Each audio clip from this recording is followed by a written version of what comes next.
कवच देव पूजा का एक प्रमुख अंग है।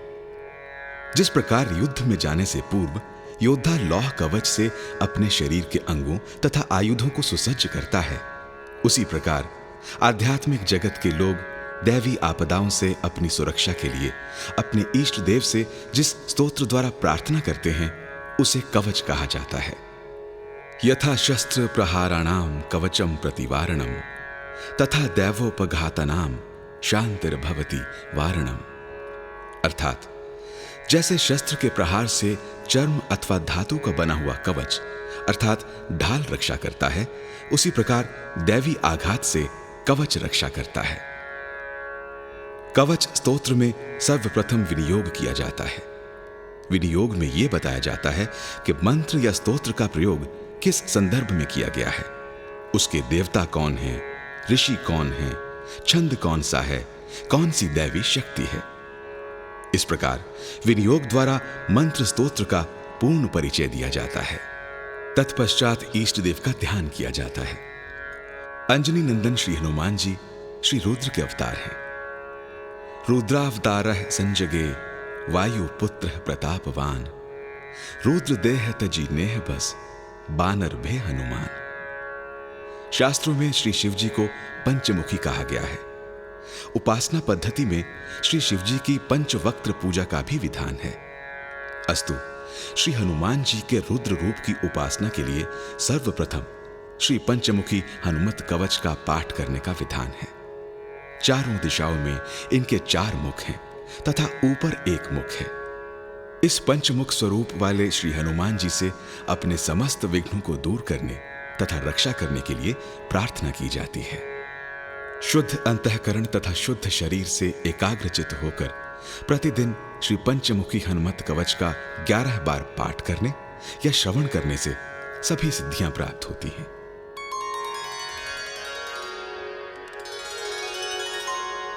अथ पंचमुखी हनुमत कवचम। अस्य श्री पंचमुखी हनुमत कवच स्तोत्र मंत्रस्य ब्रह्मा ऋषि गायत्री छंदः हनुमान देवता राम बीजम मम शक्ति चंद्र इति कीलकम। ओम रौं कवचाय हुम ओम ह्रौं अस्त्राय फट्। ईश्वर उवाच अथ ध्यानं प्रवक्ष्यामि शृणु सर्वांग सुंदरम। तत्कृतं देवदेवेशि ध्यानं हनुमतः प्रियं। पंचवक्त्रं महाभीमं कपियूथ समन्वितं। बाहुभिर्दशभिर्युक्तं सर्वकामार्थ सिद्धिदं।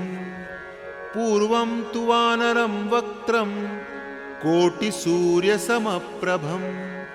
दंष्ट्राकरालवदनं भ्रिकुटिकुटिलेक्षणम्। अस्यैव दक्षिणं वक्त्रं नारसिंहं महाद्भुतम्। अत्युग्रतेजो वपुषं भीषणं भयनाशनं। पश्चिमे गारुडं वक्त्रं वक्रतुण्डं महाबलं। सर्वनागप्रशमनं सर्वभूतादिकृन्तनं। उत्तरं सौकरं वक्त्रं कृष्णदीप्तनभोमयं। पाताले सिद्धवेतालं ज्वररोगादिकृन्तनम्।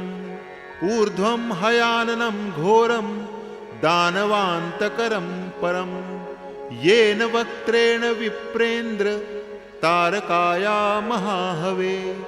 दुर्गते शरणं तस्य सर्वशत्रुहरं परं। ध्यात्वा पंचमुखं रुद्रं हनुमन्तं दयानिधिं। खड्गं त्रिशूलं खट्वांगं पाशमङ्कुशपर्वतं। मुष्टौ तु मोदकौ वृक्षं धारयन्तं कमण्डलुं। भिन्दिपालं ज्ञानमुद्रां दमनं मुनिपुङ्गवम्। एतान्यायुधजालानि धारयन्तं भयापहम्। दिव्यमाल्याम्बरधरं दिव्यगन्धानुलेपनम्। सर्वैश्वर्यमयं देवं हनुमद्विश्वतोमुखम् पञ्चास्यमच्युतमनेकविचित्रवर्णं वक्त्रं सशङ्खविभृतं कपिराजवीर्यं पीताम्बरादिमुकुटैरपि शोभिताङ्गं पिङ्गाक्षमञ्जनिसुतं ह्यनिशं स्मरामि। मर्कटस्य महोत्साहं सर्वशोकविनाशनं शत्रुसंहारकं चैतत् कवचं ह्यापदं हरेत्। ॐ हरिमर्कटमर्कटाय स्वाहा। ॐ नमो भगवते पञ्चवदनाय पूर्वकपिमुखाय सकलशत्रुसंहारणाय स्वाहा। ॐ नमो भगवते पञ्चवदनाय उत्तरमुखाय आदिवाराहाय सकलसम्पत्कराय स्वाहा। ॐ नमो भगवते पञ्चवदनाय ऊर्ध्वमुखाय हयग्रीवाय सकलजनवश्यकराय स्वाहा इति मूलमन्त्रः।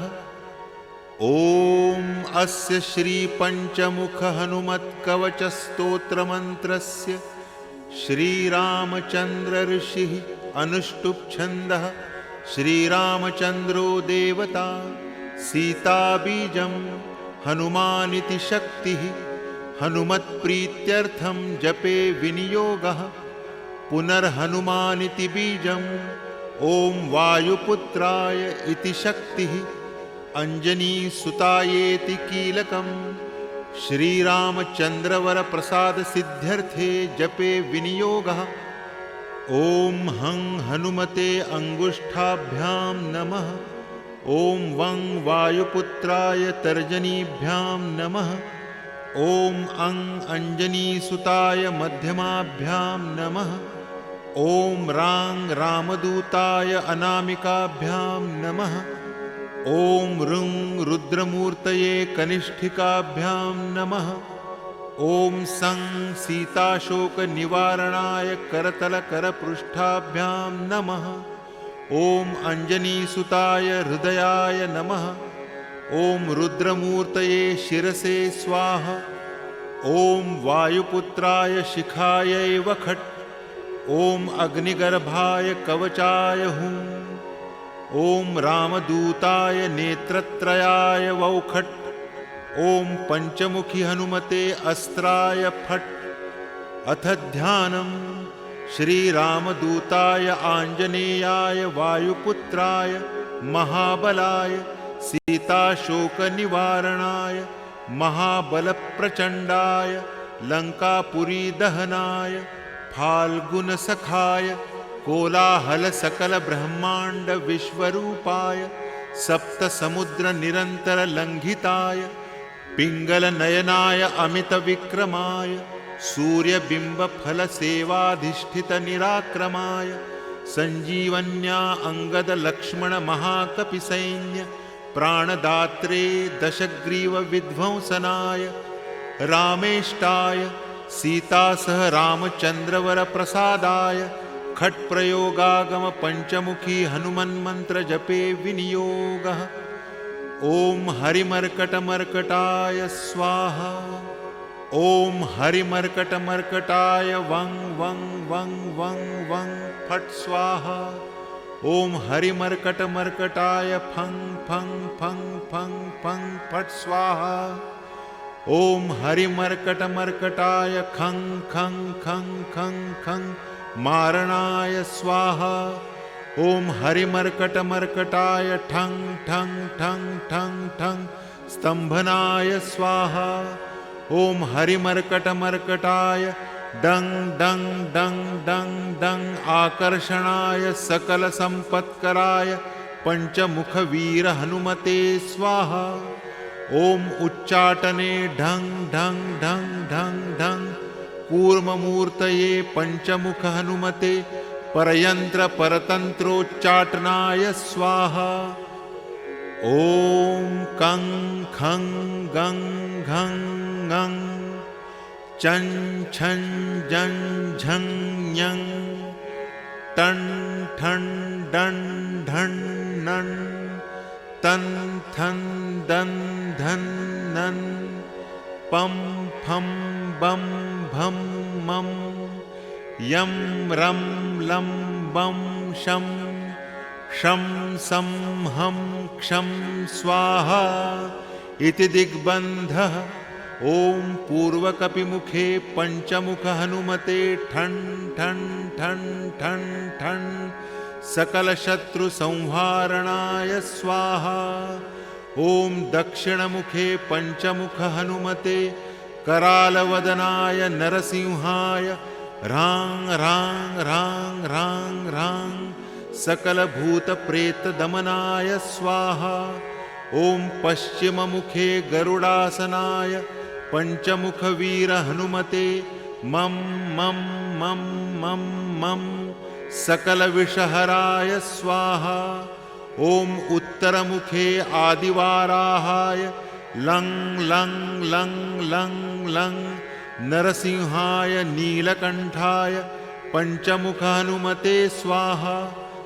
अञ्जनीसुताय वायुपुत्राय महाबलाय रामेष्टफाल्गुनसखाय सीताशोकनिवारणाय लक्ष्मणप्राणरक्षकाय कपिसैन्यप्रकाशाय सुग्रीवाभिमानदहनाय श्रीरामचन्द्रवरप्रसादकाय महीवीर्याय प्रथमब्रह्माण्डनायकाय पञ्चमुख हनुमते भूतप्रेतपिशाच ब्रह्मराक्षसशाकिनी डाकिनी अंतरिक्षग्रह परमंत्र परयंत्र परतंत्र सर्वग्रहोच्चाटनाय सकलशत्रुसंहारणाय पञ्चमुख हनुमद्वरप्रसादक सर्वरक्षकाय जं जं जं जं जं स्वाहा।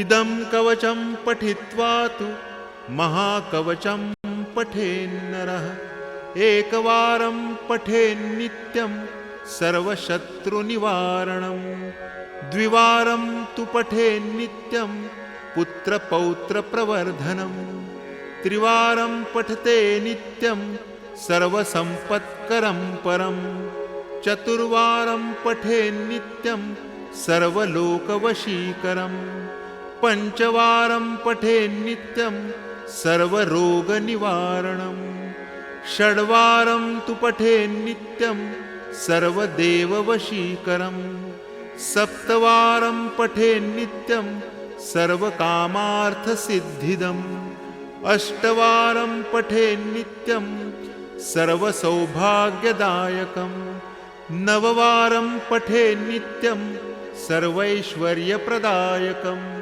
दशवारं पठेन्नित्यं त्रैलोक्यज्ञानदर्शनम् एकादशं पठेन्नित्यं सर्वसिद्धिं लभेन्नरः कवचस्मृतिमात्रेण महालक्ष्मीफलप्रदम्। ॐ पञ्चमुखी हनुमत्कवचम् ॐ तत्सत्।